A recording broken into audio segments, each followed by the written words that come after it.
Hi, in this video, we're going to be talking to Brandon from Hyperion Herbs about the transformative power that tonic herbs can have on your mental health. So I've been really excited about this.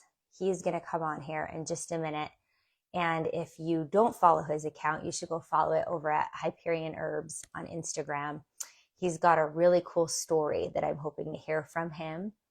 And tonic herbs, he'll describe to us, are just a little different category of herbs. And so I want him to define all of that for us and tell us how that can have such a huge effect on not only your mental, but physical health. And I think we know, like I teach in anatomy classes, that they're kind of one and the same. Everything biological is psychological. Everything psychological is biological.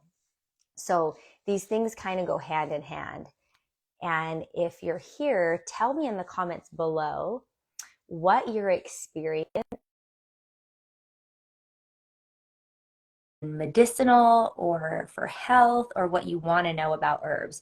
We will ask him all of the questions that you have when he hops on here. Hi, Brandon. Hey, how's it going? How are you? Good. How are you? Yeah, I'm doing well. It's my first ever Instagram live. So Is it really? Okay. Yeah. yeah, surprisingly, and 13 years of doing YouTube videos and doing stuff online, I've never done Instagram live. So it's cool. I was gonna say, I've learned so much from you, and you're so proficient in that world. So maybe I'll teach you this. I know, right? I definitely should get on board with it. It's definitely Instagram and TikTok. It's the future. It's the future. It's the future, That's yeah. probably the best quote from this conversation we're gonna get out of you. Right before you came on, I told them we were gonna ask you about tonic herbs, and I told them about Hyperion. So I just want to let you guys know that Brandon's the owner of Hyperion Herbs, and I wanted to ask him a little bit about his story and what led him to where he is now, including the company, and then we'll kind of get into the details of things people wanted to ask you. Yeah, definitely. So yeah, I founded Hyperion Herbs in 2010 with basically the idea to make really high quality herbal extracts accessible, because it was really not a thing before that time. Because growing up, and I worked in health food stores, and I was kind of in the health community since like 2004. And there was always kind of the idea that herbs don't work, or they're weak, or they're just kind of stupid. I mean, or just crazy. And then, in my own personal experience, I found them incredibly helpful, incredibly useful, and transformative. But then when I went, in the marketplace, it was just pretty large barriers to entry for a lot of people. So I was like, well, let me just create something that I wish existed, and then share my knowledge, share my experience with other people who might resonate with that same thing. So I started my YouTube channel, I think in 2009, just making videos about herbs and health and different ideas and stuff that were useful to me. And then started Hyperion in 2010. It's kind of grown from there. And I just got interested in Asian or Eastern philosophy when I was probably like 14 or so. I grew up in the literal hotbed for alternative thinking, New Albany, Indiana. You know, Oh, I was yeah, waiting to hear. yeah. No, I I mean, was not abs expecting that answer. yeah. I mean, Midwest through and through. Which actually, as I've gotten older, I'm quite grateful that I was born and raised there. It gave me some different perspectives and opinions and foundations that I think are have served me well. But on the flip side, it was very restrictive, very homogenous, very just middle America in the 80s, at the end of the day, which I never really enjoyed. It didn't really particularly resonate with it. So I always felt like a bit of an outsider, a bit of an outlier. I mean, I still feel that way. Yeah. It's just a constant theme in my life, regardless.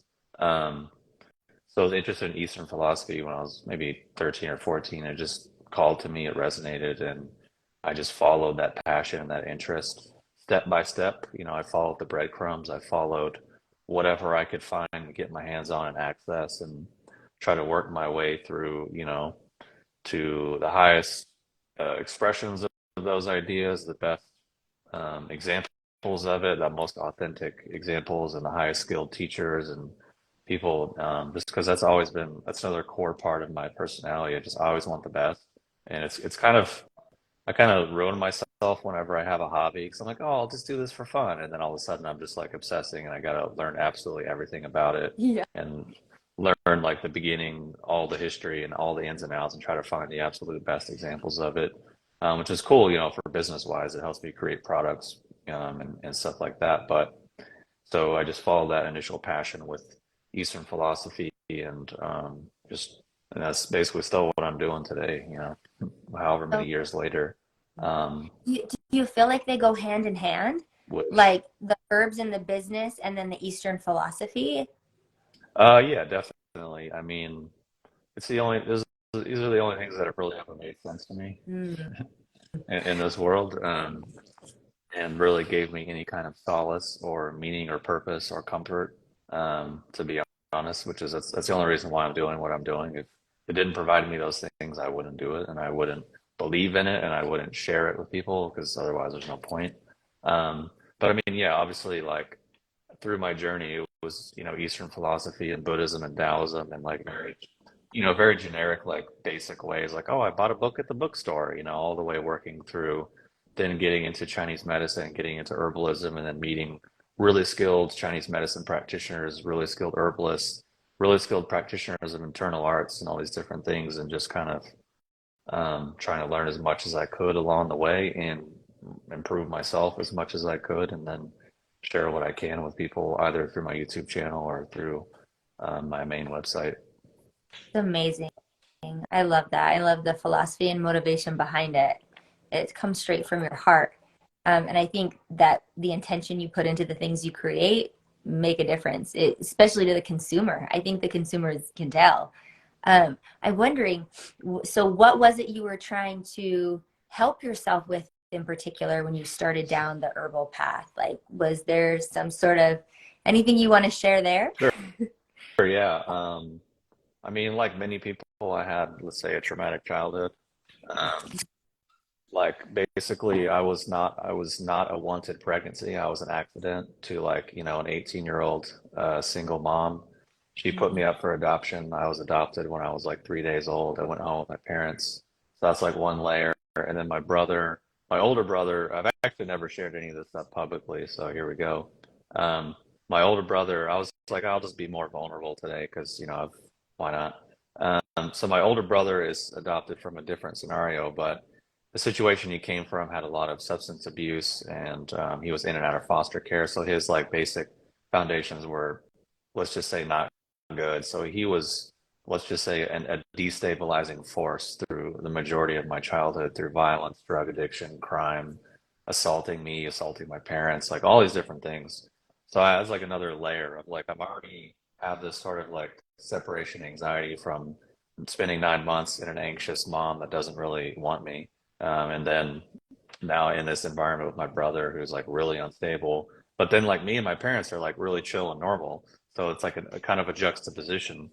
So it's just that kind of gave me a really shaky foundation, in terms of just really being afraid. Like my stress response is just like, I'm gonna die. It's not like, oh, I'm casually upset. I was like, no, I'm literally gonna die. Like my life is about to end. That was like, that was the world I lived in for the vast majority of my time on the planet so far. Fortunately, in the last decade, it's gotten quite a lot better.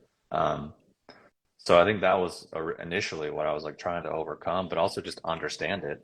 Because, like, Indiana in the 80s and 90s, there's no understanding of this stuff. There's no awareness around it. There's no language. There's no, and honestly, the developmental trauma that happens to children that come from adoption or foster care is extremely poorly understood.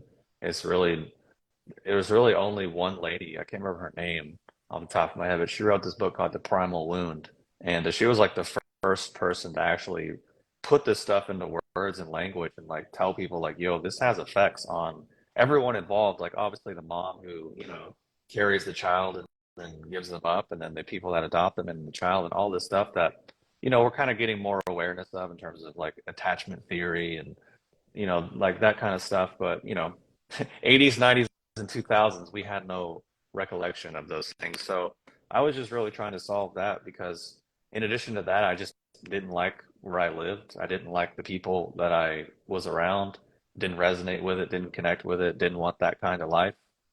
So I just tried to find myself, find my identity, my purpose, my passion, all those kind of things. I had to basically carve it out of like genuinely not wanting to be alive, like genuinely feeling the depth and the bottom of like depression and anxiety and trauma, but with the added layer of I can't express this externally because my environment is not safe. Yeah. So it's like there's all these layers of coping, I, you know what I I mean? I feel like you're setting this story up, and I'm like, how does it end? Because it just has all these impossible layers. But I know you're Yeah, here, so I know right. you made No, it out. And it's interesting what you for said sure. because yeah, all that stuff is recent. When I have friends and family members, or I've been privy to the world a little bit of adopting Hmm. children from other countries, there is now some language and resource and things that they do to address like the attachment disorders and the things that they're now starting to expect. But back then it wasn't a thing, and back then, the least likely thing to turn to is the herbs and things like that, because the view you expressed, I we must be around the same age, because I'm remembering a story about when I was hurt pretty badly. It was my arm. It may have been when I broke my arm. I can't remember. And there's just not a lot of help out there for like the integration and the rehab and the care. There's like, this happened to you, so you get this cast on, and that's all. Hmm. And my neighbor had come over, who sounds a lot like the people you grew up around, with a salve she had made with Yeah. lots of herbs. I don't know what they are today. Uh, And it smelled really bad, as sometimes they do. sure. And she had rubbed it all over my arm. And I remember being so embarrassed and also Right. so like this doesn't work and these Yeah. herbs are weak. And I don't know what she's doing to me, but now people are going to think I'm weird and smell weird Hmm. and she's weird. And Yeah, and so that paradigm you were talking about for sure. is just, it's really true and it's really powerful. And I just want to say thank you for being vulnerable and sharing that. I actually really think that a lot of people relate to that, and a lot of people still don't have words or a place to turn or even feel seen in Hmm. that. And so if even a couple people watching this find some sort of solidarity with you in that, thank you. That's a difficult thing. It's a powerful part of your story.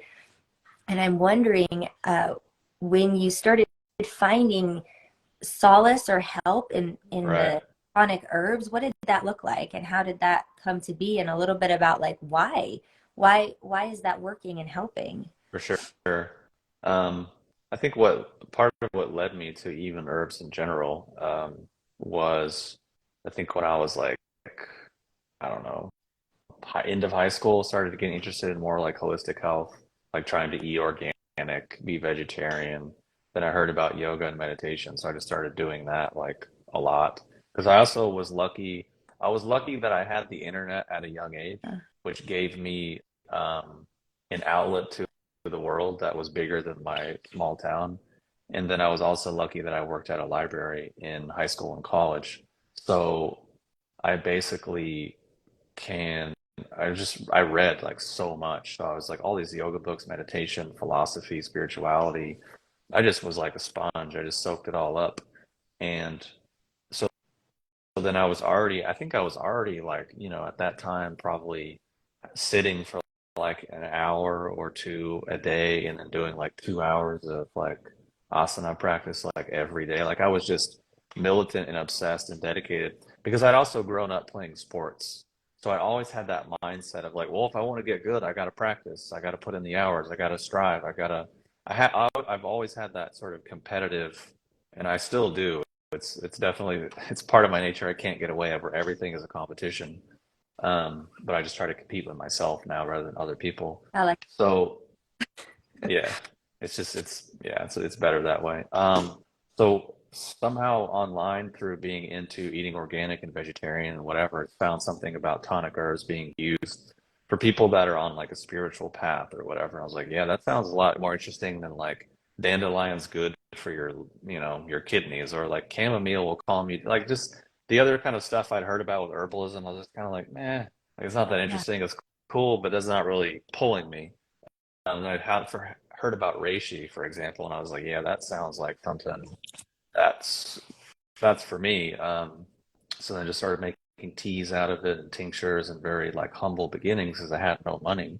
Um, which just as an aside, it's funny. Over 13 years of making YouTube videos, I get these criticisms from people because I'll have strong opinions or I'll share my perspective on something. People are like, oh, like I got this one literally the other day because I was talking about like people abusing psychedelics or whatever, and someone was just like, "This just has no personal experience, and I experienced trauma, and what you're saying has no basis." And I was like, "Well, number one, I have this whole background that you probably aren't aware of, and then number two, like I'm probably sharing it for a specific reason." And I actually forgot what the third point was.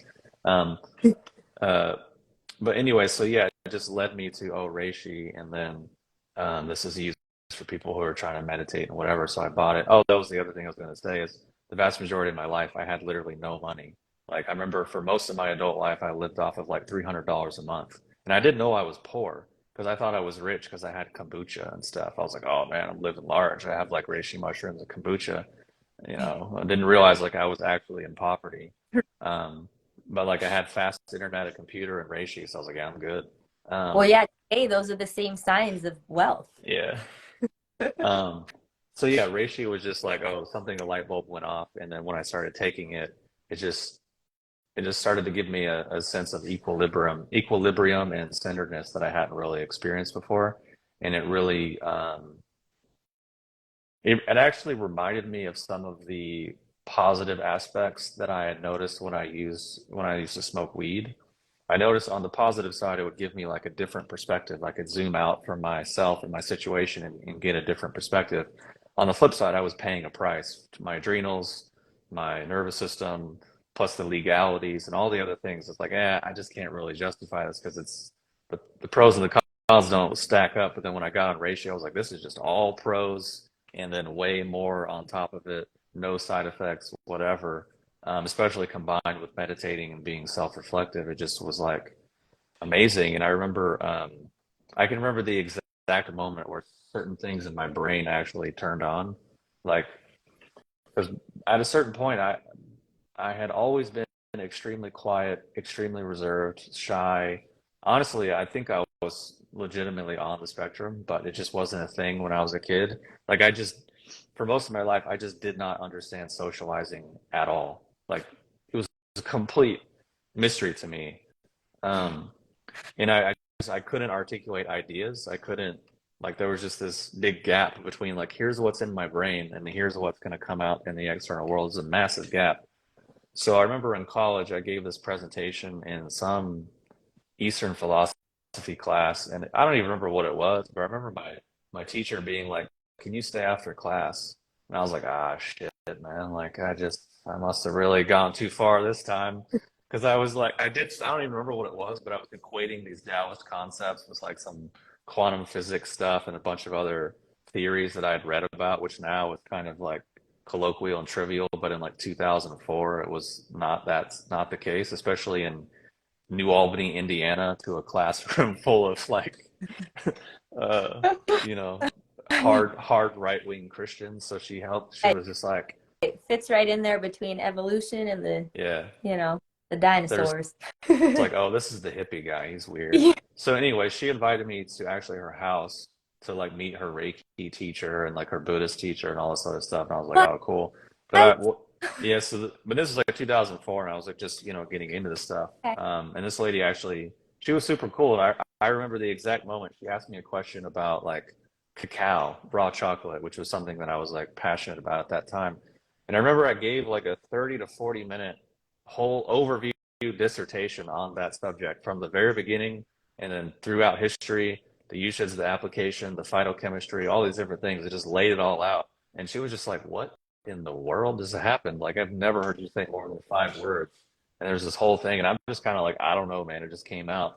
So after that point, just something in my brain changed and creativity became almost like an inconvenience, like a hassle, to where I just had so much all the time and it was just like like I just don't know what to do. It became overwhelming. So I started writing and just like filling up notebooks and just had all this insane creative energy. And I think the reishi was obviously a big part of that. It just opened something up. Yeah. Um, How long had you been on it at that time? How long were you doing reishi when you Few meditated? months probably. Okay. I mean, also for context, I was doing like, because I read in some yoga book that like that doing a headstand for an hour a day would, change your life. So that I was genuinely trying to do headstands for like an hour a day, or at least inversions in general, whether it's headstand, shoulder stand, plows. Like I need to hit these three for an hour a day total. And I remember one time I did headstand for like 30 minutes. And What? me being so dumb, it was before Thanksgiving where I was supposed to go meet up with my family, and I don't remember anything. I was just completely not there. My body was there, but I was just like, I remember watching TV and I was just zoned in on the TV, and then I realized I had no idea how long went by, and I just hadn't moved, hadn't had a thought, hadn't had anything. I was like, dude, I was really absorbed, and I'm looking around, and I think my family's kind of like, because I probably was just sitting in like a, I don't know, half lotus or something and just didn't move. And I was like, okay, Well, you maybe know, doing this, maybe doing this before Thanksgiving was not the best I move, know, but you know you're talking to a yoga yeah, instructor, right? An anatomy course yoga yeah, instructor. And so I think there is no research and no studies on that. And whatever book you got your hands on, I'd like to see because I have not seen that book in all my yoga studies that says yeah, do a headstand hour a day. But that's some interesting research, personal research. That's crazy. So you'd been on it for a few yeah, months. You were having all these creative and yeah. communicative, and even social side effects, Started having um, out of body experiences too, actually, and out of body which experiences. I didn't Okay. know what they were at the time, but it was only a few years later that I realized like, oh, that's what that was. Yeah, interesting. And I wonder if you could circle back really quick and give Yeah, us a definition of tonic herbs so we sure. can better understand what Yeah, you're talking about. for sure. So there's different ways of understanding herbalism. So the term tonic herbs originally comes from Chinese uh, herbology, Okay. and it's basically the most complicated, intricate herbal system that humans have ever known, at least that we know about. It's ridiculous. It's a cultural relic. It's amazing. So, anyways, within their system, there's all these different classifications and categories of herbs. Like there's herbs that you take that are almost they're toxic. They're like drugs. You only take them very specifically, very, very acutely, and that's it. And then all the way at the other end, there's tonic herbs that are like safe to take on a regular basis. They're more like food. They're more nutritive. They're more supportive. Not so much medicinal. It's not something you're going to take because you have a cold or you have a specific illness you want to treat. Although there can be those benefits, it's more so like I'm already healthy-ish and I want to keep improving my health, or I want to improve my immune system function or lung function or kidney function, or enhance my mental clarity. These different kinds of things. So it's a different mindset. It's a different approach. Yeah, because someone And there's earlier in the chat, do you still take these herbs? So by your definition, the tonic herbs could be something that you're just continually taking for support. absolutely, it's kind of like exercise. It's kind of like nutrition. And the thing is, in many of the culture, like in Chinese culture and other Asian cultures, these are just part of people's diet. It's not Hmm. like, oh, it's a superfood. It's like, you just put it in with your food and you cook with it. That's it. Whereas to us, it's like, whoa, this is exotic and foreign. They're like, yeah, this is. I mean, I can tell you a story. I was video chatting with one of my friends that lives in Shanghai, in China, and she just popped in. We were video chatting, and she just popped into like a corner store, like a 7-Eleven, like not even like a 7-Eleven, like a lower, like cheap Like mom and all green. pop, like worse, like not even a chain, just like a dingy like corner store, right? Or like a bodega or something, like New York Okay. City terms. But she went in the back of the store, and there's like a massive herb wall, and there's big like buckets of reishi and all these different mushrooms. So she was just kind of having fun, and like she would pull something out and be like, "What's this?" And I'd be like, "Oh, it's this."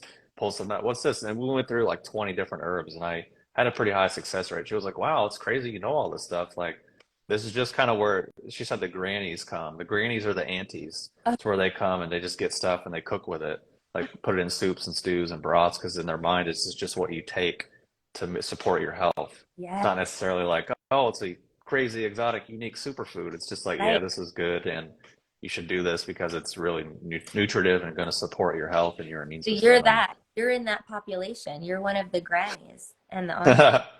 yeah, in many ways, Or you unfortunately, go to I feel Brandon like and he would cook I'm this. I'm more the angry grandpa, probably. than the like loving granny. Yeah. Yeah.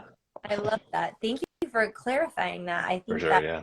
it makes so much sense and it's starting to pick up some traction because Uh, start going to the health food stores and the new products start coming out, they're toting these things, right? Like yeah, drink Rise coffee instead of whatever. And they didn't pay yeah, me to, I was just trying to think of the last one. I sure, saw they were saying these ingredients come just as part of the mix right. because it's a lot, I think, for us to digest. Well, what do I use? I mean, it's a whole new It's a world. learning And so, curve yeah, and for sure. going to link your videos and your YouTube and all the things so that people can start down that path. I'm wondering if you would tell us a little bit about where you think that the modern health paradigm could use a shift or some help. What do you, I know that's probably a big question, but whatever's on your heart to talk about that. Because one, I know I have a lot of listeners. I've seen some people I know really well pop on here tonight Mhm. who are dealing with chronic health issues with themselves or their children, or have been through the Western medical system in depth trying to get help. And it does seem Yeah. like a task. Your personality seemed to serve you really well. I loved you sharing that history of how you delved into those things. But if someone doesn't have such a hyper focus For sure. personality, it can also feel really overwhelming to take on this task of caring for yourself medically, mentally, and these tools we don't have a ton of access to them. We've not grown up with them. We're learning from you, right? From people like you. So, what's gone on? What are some thoughts about the health paradigm? I mean, I feel like, at least in my mind, I kind of have uh, two extremes. On one hand, I can be extremely sharp and harsh and critical and judgmental in other people's eyes. To me, it's just obvious common sense, but a lot of people, it comes off that way. And also, that's appropriate for certain people. Like, I totally get that. So but then there's also people who, the kind of more of like the human element, where it's like, wow, like a lot of people, like even myself when I was very young, like are kind of delicate, kind of fragile, kind of stressed, kind of overwhelmed, kind of lost, kind of confused, like all these different things because it is overwhelming. And especially if you're in pain, it's even more overwhelming because like being in pain sucks. I mean, there's just no there's no other way to put it. It is not pleasant, and especially if you have someone else that you have to care for, like they're in pain and then it kind of puts you in pain because it's just a whole thing. It's a whole dynamic. So I mean, I get it. I understand it from, a personal level as well. And my heart definitely goes out to people who are caretakers or are in those situations where they are dealing with these types of things. So honestly, that's kind of why I try to, I guess in a short way, I try to have a lot of videos about a lot of different things.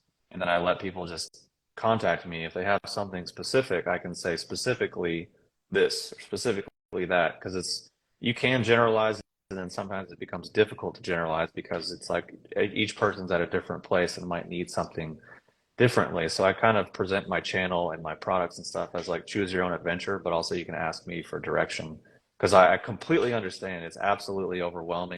I mean, even just one product, like we could spend 8 hours just dissecting reishi and like how to get the best reishi, all those different things. We could do it. Not to say like even the complexity of certain issues. So circling back to what you're saying, this is something I've actually thought a lot about, and I've done a lot of videos on, just because I am kind of critical, and I do see so many things not working for people. And I guess I'm just enough of a jerk to be like, "Hey, this isn't working," because I've done a lot of stuff. I've spent hundreds of thousands of dollars on things that did nothing for me, like decades of my life, no benefit. So, like at a I love certain that. point, Yeah, I love that your yeah, voice is out there yeah. in energy because it's all needed. Yes.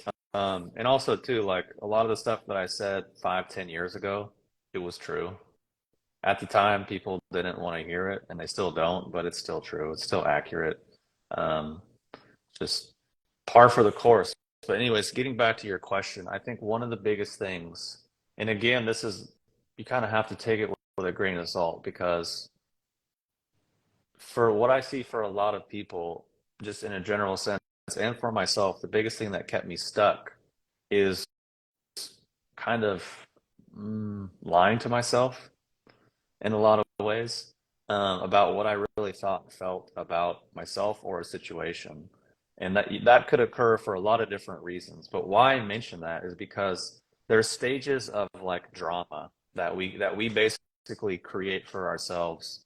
Personally, this is my experience. A lot of the time, obviously there's exceptions. Obviously there's things that we have no control over, that we inherit, that we're whatever, like of course. But I just realized that a lot of the issues, the conflict, the dis-ease that I experienced in my life was more or less my own doing, or at least I had a big hand in it.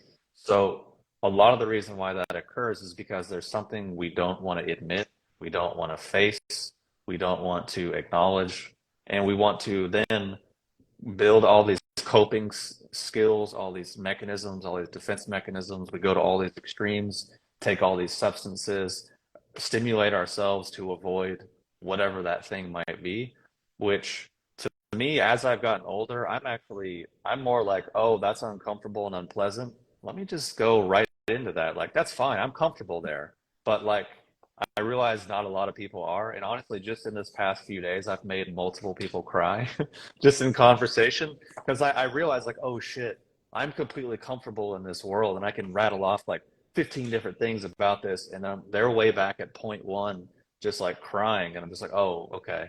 So that's just the Because like mindset. in an overwhelming way. Absolutely. But I just realized, like, over the years, for me, solving problems and wanting to find solutions, a lot of it comes from having to face discomfort. Because I think, at least in the modern world, we're all very comfortable. We all seek and crave comfort. And we have all these easy things, which is great, amazing. But that's not necessarily a recipe for growth, a recipe. Like, if you go to the gym, you're not going to be like, you know what, I'm going to get in the best shape of my life, but I never want to feel discomfort. Like, obviously those things kind of go hand in hand. And I just think in a general sense, in a general sense of commentary, we are absolutely discomfort averse. And like I just say, like, in my YouTube channels, I say the most basic things. People are like, "Oh my God, that was like a smack in the face. That was like brutal, harsh truth." And I'm like, "What? How did you not realize this aspect of the world?" Like, I'm amazed. I'm glad that you were shielded from it, but like, how do you not get this? So, I mean, I think that's a big piece, which leads me to the larger point, which is, as an individual, developing the capacity to start to understand the connection and correlation between our behavior and our actions and our choices and the quote unquote symptoms that we experience. Because, like, our modern paradigm is really good at sounding complicated and intelligent to describe a situation or a problem. But when you say, well, why? Why does that occur? What does that actually really mean? Like, it's just a complete blank. Like, where does the rubber actually hit the road in a tangible, realistic, practical way for that thing? Because to me, like, that's the important part, because that's where the decision making can be different and the so that we can create a different outcome. So I think taking a higher degree of personal accountability and responsibility, um, which is completely absent for our medical system. Our system in the mainstream is extremely dehumanized, extremely profit driven, and it's affecting everyone negatively. Like, doctors in general are not very healthy people the vast majority of the time. And how could they be? They're complicit in a system that is deeply exploitive. And of course, I don't mean to knock it, because there's a lot of really good-hearted, kind, you know, service-oriented people in that field. But Yeah. when we, And yeah, and yeah, practitioners who are, progressive exactly. and yeah, But it's they're just, I mean, the system at large, has yeah, these yeah, dynamics. And yeah. I just see it time and time again. I see people go into it, and it breaks my heart. And honestly, late in the last month, I've made videos like critical of the therapy industry and critical of the self-help industry. Because over the last 15 years, I've just seen so many people go in and just get worse and they get better at being sick, which is a different skill set than being good at being healthy. Like, actually, Yeah. like, I can tell you an example. Because I live in Portland, or I used to live in Portland, and I'm in the health field, and I've met practitioners of all shapes and sizes, professors of schools, founders of schools, tons of different people, right? Mhm. And I just ask them questions because I like to learn. I want to hear their perspective, their opinion. their experience. And I remember I was talking to this lady who managed like some kind of holistic clinic, right? And I was like, "What's your success rate?" And she was just like, "What do you mean?" I was like, "Well, what's the percentage of people that come to you for A and you get rid of A?" She was like, yeah, I don't think we think about that. I'm like, she was like, "Yeah, it's probably not very high." I'm like, okay. Hmm. Like I understand like things can be complicated, but I feel like at least if you actually genuinely understand a situation or a problem, then you can probably more accurately arrive at a solution. But I feel like people in our system in general, whether it's holistic or mainstream, I feel like a lot of times they still just don't actually understand what the cause and effect relationships are that create certain outcomes and create certain conditions. And to me, that's more of what I'm interested and focused on is like what's the environment that creates these conditions? What are the choices that create these conditions, and what are the conditions that create these effects? Yeah. And I There's, think, oh, go ahead, sorry. finish. Well, I was going No, to say, basically, I think these are the things that are really missing from our modern paradigm. And I think people are waking up. People are starting to realize, like, hey, maybe something's off. And hey, maybe I need to take more responsibility over my health. Like, no one's going to do it for me. And I think that's a great thing. It's a great step in the right direction. But I still think there's a tremendously long way to go. But that's just life. Anyways, go ahead. yeah, no, no, I'm glad you brought that home. What I was going to like kind of double click on from what you said was from the beginning when you started talking about the paradigm and you had added in that it's just because I'm comfortable being uncomfortable. And I've had Right. history and this learning streak, right, of diving into some of the underlying behaviors, Right. emotion, and situations and trauma that begin to cause these subtle changes in your biology or your mentality or whatnot. Mhm. And so maybe when you explained that it's really the Western medical system is a system of like kind of like repression and avoidance, and people had this preconceived notion that these herbs are weak or whatnot. It just may be that it's requiring more presence of us, which could be more pain, more suffering, more truth in the moment, right? Right. Which does address the underlying causes as opposed to the thing that's going to solve it through avoidance immediately. And that's a difficult thing to say because I wouldn't purport to know. I've been in situations and other people have been in where you need that for survival Mhm. for an initial period of time for sure. And I would never want anybody to be denied that. For And I sure. want those things available when Yeah. you're based like that. I actually teach a lot in drug and alcohol addiction centers. 100%. There's always a space, right, Mhm. where some of those things are necessary Absolutely. to get and get our foundation. And Mhm. so that's sort of not what I'm talking about. But when you went on more about the paradigm that I Mhm. wanted to go back and double click on was some of these Sure. things so inherently built into our system, and our subconscious as children, because when Yeah. we're even tiny and we hurt our arm or we're sick or the parents aren't sure what to do, where do they take us? Where do we run Right. to? Straight to the doctor. Mommy doesn't know, daddy doesn't know, and heaven Right. forbid say to the child, what do you feel? What do you know? And give them any sort of power over their physical or mental health. It's Sure. outsourced, right? Mm. And so that is a paradigm. What I kind of giggled when you said you had people in tears, that I had a personal experience with last week as well, maybe 2 weeks ago. Maybe I'll tell it anonymously, um, where I just was prompted to be so gentle Right. because Right. realize that that's something that's set into your fear, your anxiety, your worry, and the only way you know how to get help. Right. And I had a close friend looking for help, and I will keep it anonymous.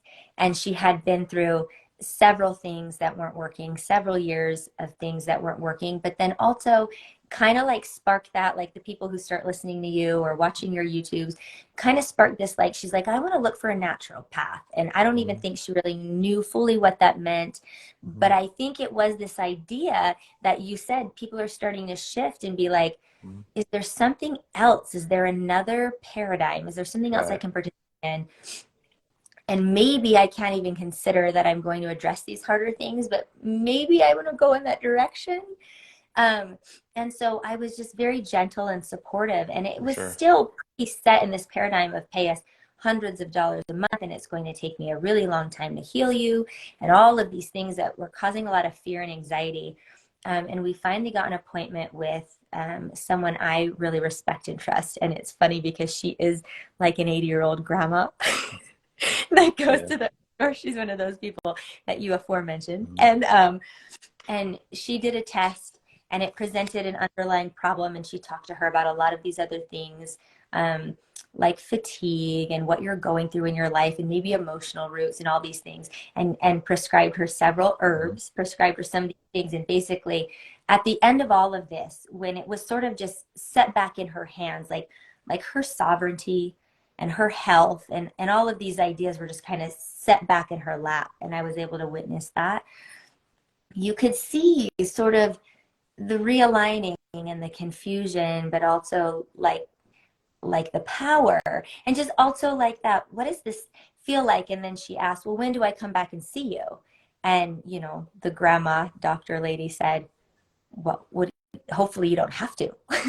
Yeah, why exactly. why would you come back to see me? I Yeah, just yeah, yeah. got to take care of yourself, right? And so you see the wheels Mhm. turning. And so I just think you just so beautifully kind of laid that out. And I think you did it today on this recording in a really gentle way.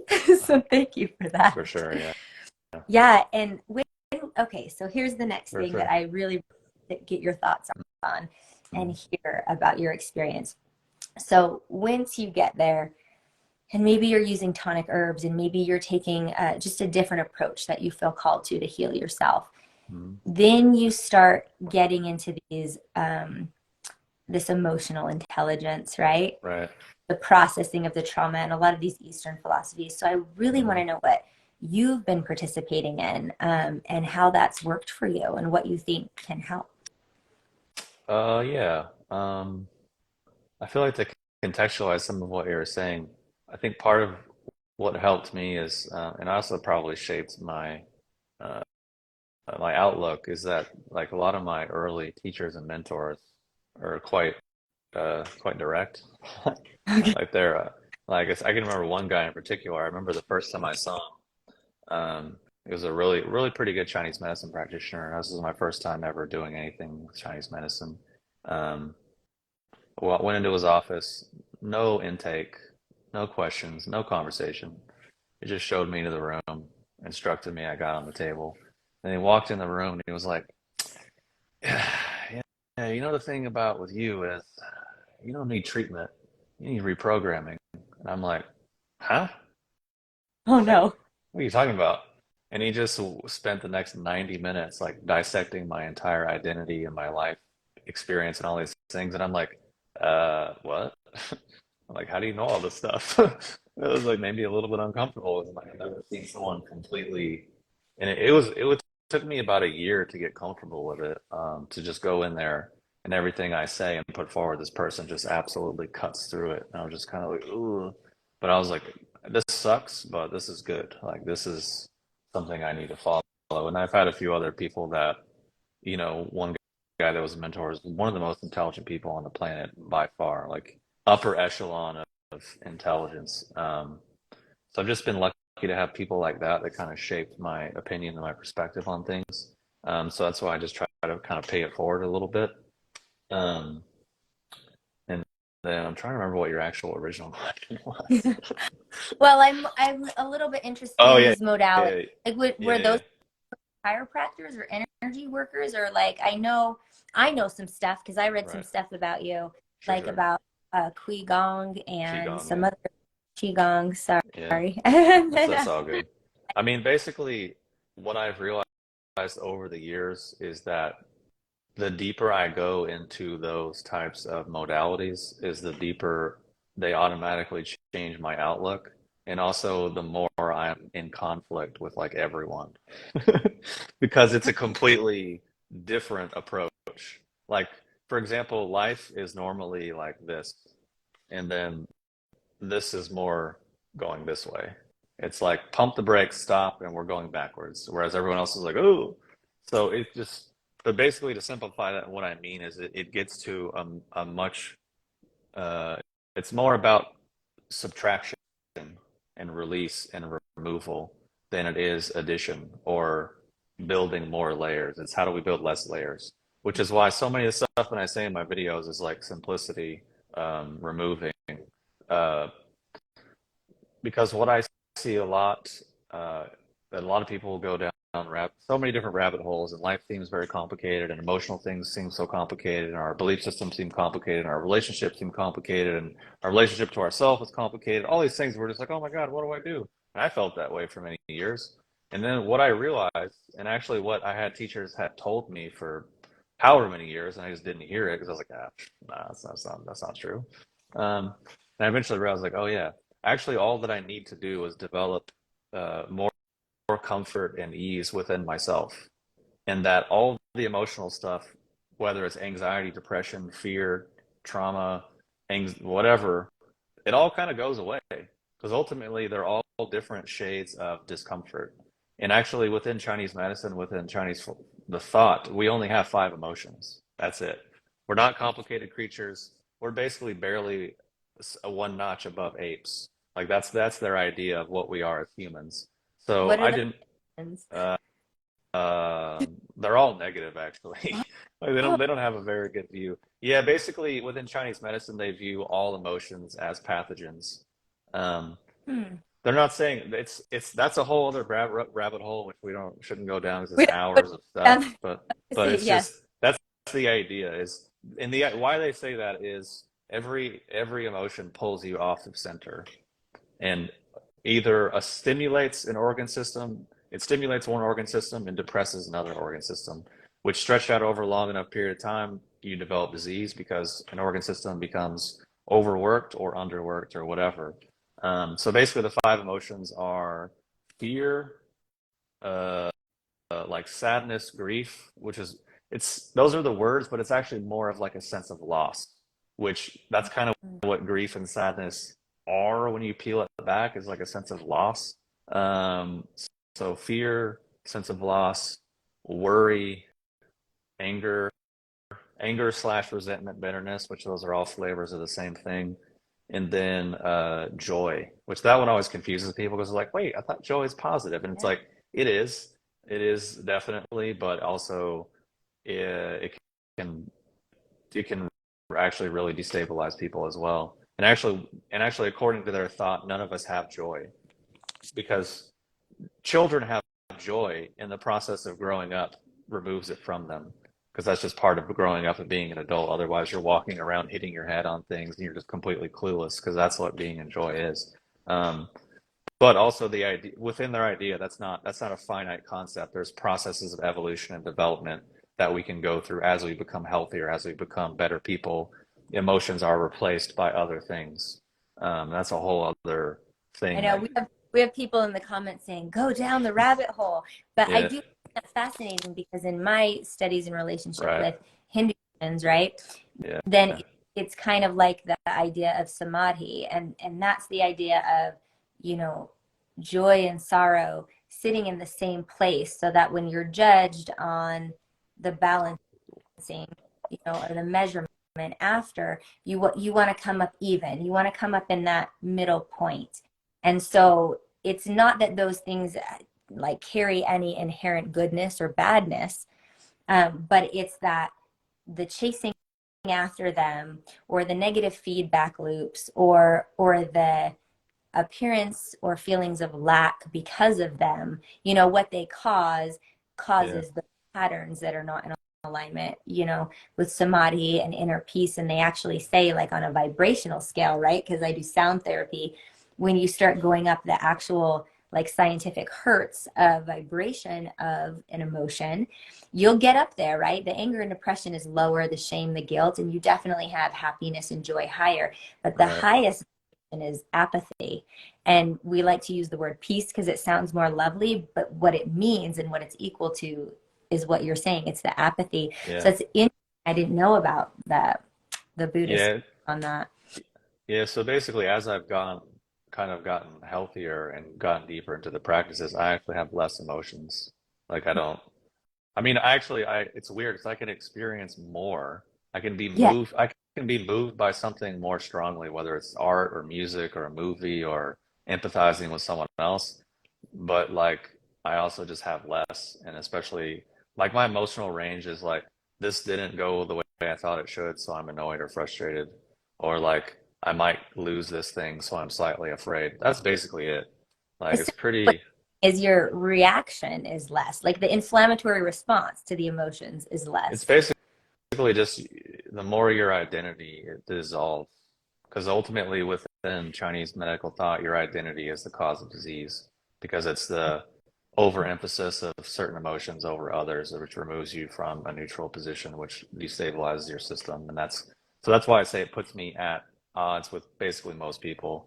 Because what most people construe as progress is acquiring more information, more knowledge, more. And it's like, yeah, that's cool. It has its place. Like, obviously, I want to have more money. Yeah, that's great. But like in terms of my identity, I want less. I want less layers, less reactions, less emotions, less memories, all that stuff. And the more that stuff has just been completely deleted, I feel way better. My health gets way better. And I can't tell you the amount of stuff that I've forgotten over the years. Like it's amazing. The amount of stuff I look back that I used to know about and talk about and think about and worry about. It's like, I don't remember it at all. And that kind of circles back to what we've been talking about is that's when I realized like, oh, that's what healing actually is. Like healing isn't like because I realized this in relation to trauma because I tried therapy and I did all these different things and I realized like I'm just getting better at being traumatized.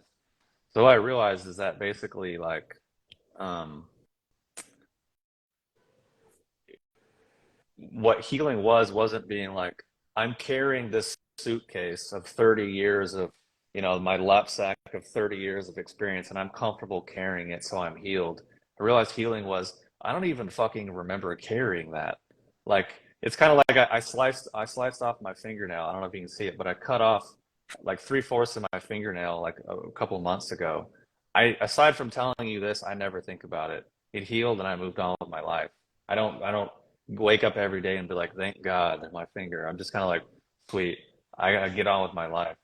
So what I realized is that all the trauma stuff and stuff that I was hanging on, I just realized like, oh, when I actually heal it, I just completely forget it.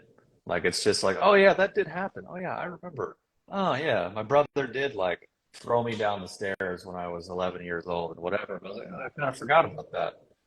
just just it basically instead of it being something that was like constantly eating away at me, it just Mhm. became like, oh yeah, that's a Yeah, thing. you completely So set it down.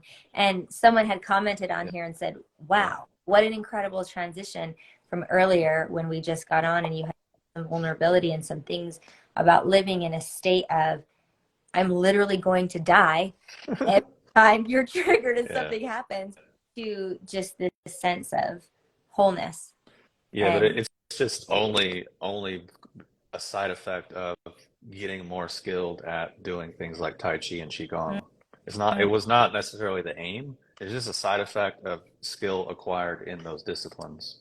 You mm, acquire the skills and the disciplines, the benefits and everything kind of goes along with it. And it just reorients your perspective, which is kind of what happened to me, even though I didn't really want it to. It just kind of did. So that's kind of why I have a different perspective, but it also puts me in conflict with a lot of people because like I see people's mental tension, I see their anxiety, I see their nervous system is just this, yeah, right? yeah, And people think, oh, if I get more of this, I'll be better. And I'm like, mhm, actually, all you need to do is get rid of that. yeah, Like that's all that's required. You don't have to do all this complicated stuff, which maybe it's your journey and you learn whatever. That's fine. But just realize the solution is just comfort, ease, mental clarity, discernment, and like these basic human facets, there are qualities that you build over time. You don't just turn on the switch, maybe you have to start from a better place than some of us do, but it's something you build over time, which is the purpose of things like yoga and meditation and body work and all these different things. Sure, they're great experiences, but to really transform, it becomes about the internal qualities that you have and you build and you develop. And that's what actually has the transformative capacity. Not just like, oh, cool, I can put my leg behind my head, like, sweet, great mobility, flexibility, that's amazing, awesome. But what's it doing to your actual internal qualities in life? Because that's what matters. When you're in a relationship with someone, your internal qualities going to determine who you are in that environment and in that situation. So, if you're more calm, if you're more comfortable at ease within yourself, you naturally will experience less conflict with other people because you're not internally conflicted. You know what I mean? Like it's very few things that people can say to me that will be offensive or make me be like, oh, I gotta interact with this because it's fine. I see it for what it is, whatever. It's more so just dishonesty. That's what kind of bothers me. People are dishonest or whatever, Yeah, or or harming other people. That bothers me. But yeah. But you so it said it beautifully. Everything sure, you said was beautiful. Maybe you're not in conflict with other people. And I mean, that's an interesting way to view it, but you could also be a tool for you could also be a catalyst, right? You could also be, I mean, that's a necessary force. And I really love it. I love that the symptoms and side effects of this type of medicine, tonic herbs, the things you right? participate in, as well as the practices, the symptoms are everything you're talking about. So wouldn't we want, I mean, you know what I mean? It'd be like one of those commercials where they list the side effects and symptoms of this Yeah, are head may fall off and violent diarrhea and you're going to die. Blood's going to come out of your ears, right? yeah, You could kind of like a little ad where you're like, here's the side effects, inner peace, less reactivity, yeah. right? Like setting down my childhood trauma forever. I mean, yeah, it was just, you said it, I couldn't say it better. It was just such a beautiful thought. Yeah, the last thing I'll add is that the difficulty in that is the loss of identity, because we often construe feeling something strongly with and being an indicator that it is true or useful or meaningful or anything, when in actuality we're just literally feeling it strongly. Doesn't mean it's good or bad, right or wrong. That's where discernment comes in.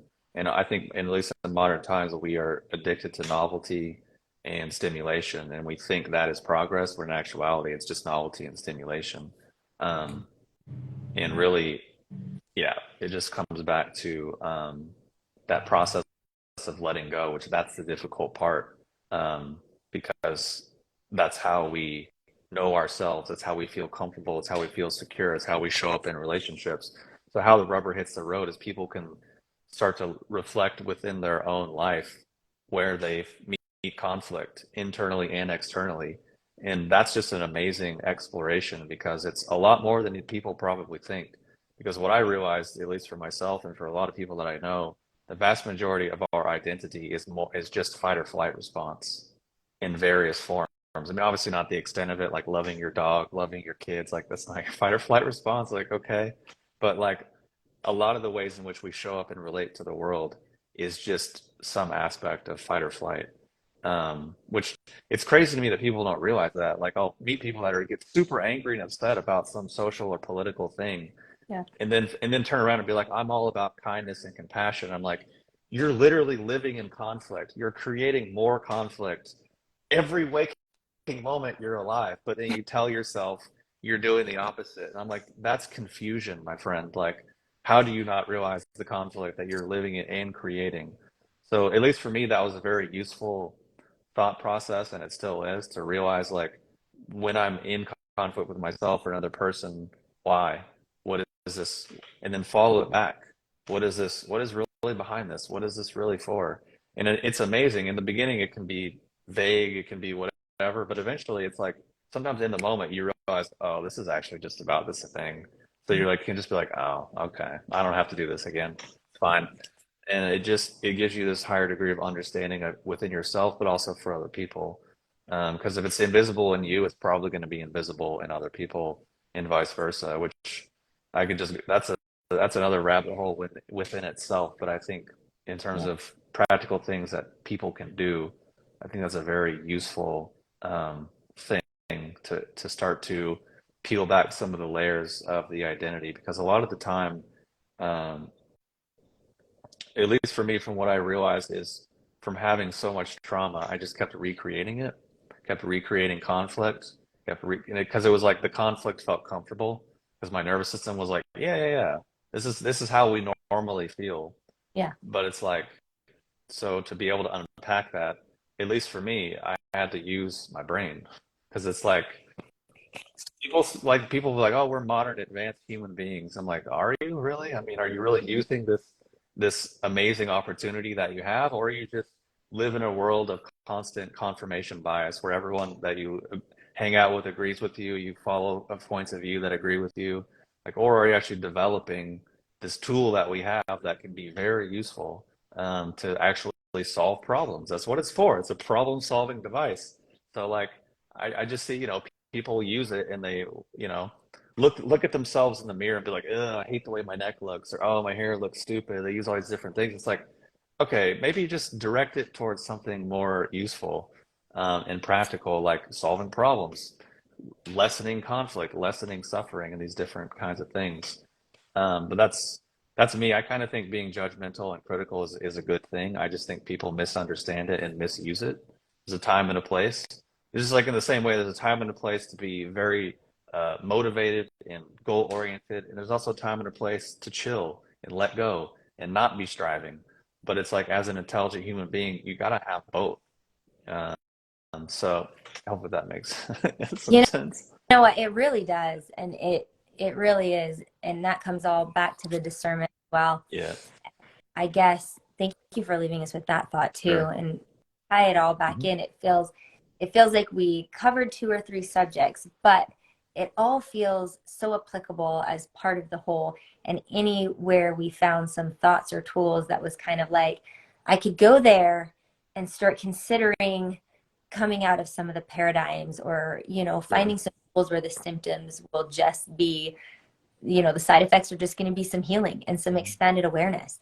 I do want people to be able to follow you and find you and listen to these, you know, learnings about the herbs and how to use them, and then also like these thoughts and the practices. So your Sure. YouTube channel is the biggest way, right? Yeah, HyperionTV.com. HyperionTV.com. And Hmm. then here on Insta, we'll tag you and put this in the comments Yeah, and in the replay. exactly. Yeah. Is there anything I else? just think the reason why I said a lot of why I said a lot of what I said is because at a certain point we are kind of experts in our own experience. Obviously, we're subject to delusion, distortion, of course, all the things, but also like developing these capacities within ourselves, I think is what's useful. Developing things like clarity and discernment and being able to communicate. And actually being able to communicate requires you actually know what you actually have awareness of what's going on in here. You're actually able to observe your internal dialogue and your visual, whatever like your theater that's happening in here, you're actually able to see it and observe it and understand it. Um, like that's an important thing. And I think the more people can do those things and develop clarity and understanding for themselves, and obviously, like, be kind and nice to themselves, like treat themselves like a kid to a certain degree, like parent yourself, I guess, to use that colloquial term, but actually really do it. Like, you can be a dick to yourself if you need to. You can also be very loving and accepting to yourself, but like, hey, that sucked. You went through that. That's cool. But also, you're an adult, so you need to kind of like figure something out. You got to do something. I think that's just incredibly useful. And why I say these basic, kind of simple, stupid things is because ultimately, if we want to create any larger social change or anything in remotely in that realm, it requires competent, confident, effective people. And I think in terms of healing or improving anything socially, we need more people who are actually capable of doing things, whatever their, unique skill set is, but people who have proficiency and competency and confidence in these things. And I think sometimes why people feel so beat down emotionally is because they don't have these things. Like doing fulfilling things makes you feel fulfilled. Doing meaningful things makes you feel rewarded. Doing things that have purpose and meaning makes you feel, you know, good. Doing things that are you don't like, you don't believe in, that you don't really that doesn't really align with your integrity and your values and whatever else makes you feel bad. Kind of simple. So the more people can holistically bring these things together in whatever way is, appropriate for them, I think is going to be a positive impact individually and collectively. And then the more people operate from that place, the better impact they have on the people around them because now they have something more to give. Because the thing is, like being kind, being compassionate, being of service requires a lot of strength. requires a lot of self-esteem and self-worth. Because if you don't have those things, you can't really give those things, or the way you give them is kind of manipulative and kind of like for your own benefit. It's a whole thing. So a lot of what I try to say and put across, whether it's herbs or exercises or self-reflection or whatever, build people up, make people stronger, make people more confident and competent and efficient and effective at what they're doing.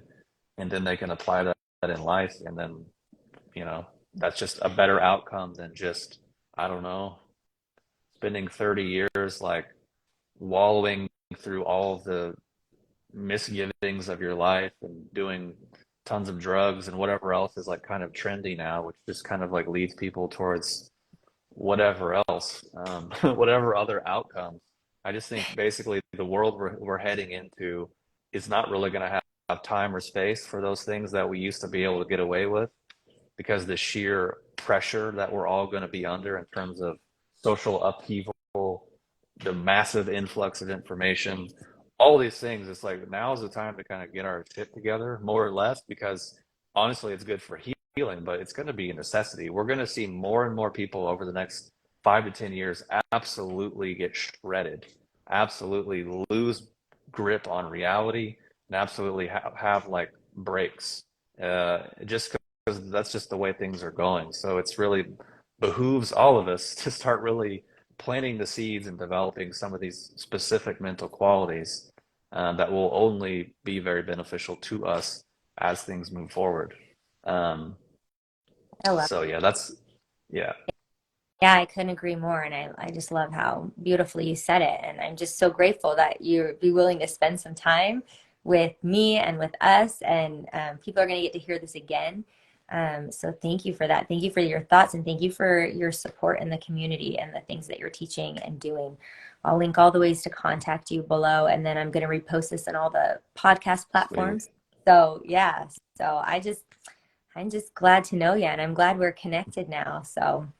Yeah, thanks so much for having me on. I appreciate the opportunity, and Yeah, um, yeah, shared some stuff I never shared before publicly. And I think, at least for me, I'm trying to really go in a different direction and try to improve on what I do. Because, like, for example, one of the guys I mentioned that was a mentor who's like really intelligent. uh-huh. He's able to like say things. He just communicates in like hilarious, funny stories, but there are like these deeply and like meaningful, embedded like commentaries that go direct to your unconscious. So I'm trying to work my way there Yeah, like because like maybe the next YouTubes we see come out will have like more of that feel.